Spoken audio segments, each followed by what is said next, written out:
So we have a vocabulary problem in English. And part of the vocabulary problem is we just don't have enough words to adequately describe emotions. And I think human design does this a lot.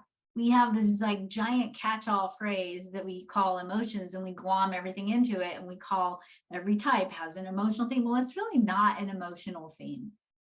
If we look at emotions and the emotional solar plexus, and then think about the language that we use around emotions, we're really talking about two kinds of feelings when we're usually talking about emotions. Usually we're talking about love or something that disrupts love, and that's not actually an emotion.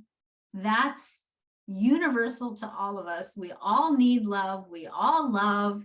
We're all, love keeps us alive. We die in the beginning of our lives without love. We die oftentimes in the end of our lives without love. So there's love and all the stuff associated with love, which is grief,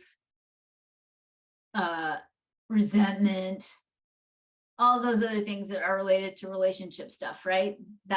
Those are feelings, but those are really not feelings. Those are just love feelings, right? Or anti-love feelings, depending on your perspective.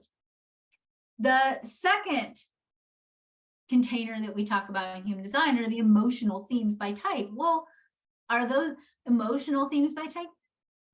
I don't think so, really. I think those are signifiers of misalignment of energy, right? So the anger of the manifestor type is really creative disruption. That's not an emotion, right?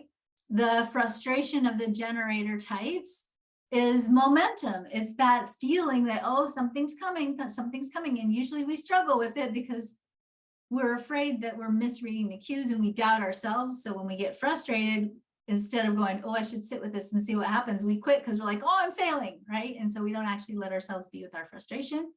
The bitterness is a signal that you're either you need help with healing your karma of your self-worth, or you're depleted, so you're not available for an invitation. So of course you're going to repel people because you're not available right now. And the disappointment comes from not, on a personal level, not giving yourself enough time to make a good choice as a reflector, or the disappointment of going, wow, there's so much more available to the human story, and we're choosing this little teeny tiny option. Well, how disappointing is that? So those aren't really emotions. And so maybe we need to come up with a different theme, a different name for them.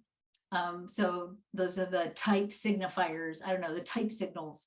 I'll think of something creative. So those aren't emotions. If we look at emotions in the solar plexus, which is technically where they're located, there's actually not really anything that we would classify as emotions except for loss in the 1949, in the 59-6, and the 40-37.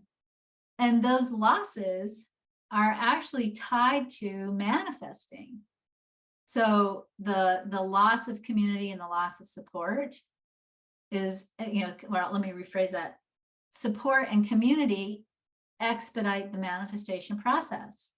In the 59-6, we see that the ability to do sustainable work, or to be supported by someone doing sustainable work, because there's support and being supported in that 59-6, the loss of that creates emotions, right? And it's a lack, based in lack. And of course, the 40-37, same thing, that loss of those agreements, that loss of those agreements also usually leads to a loss of connection to resources of some sort.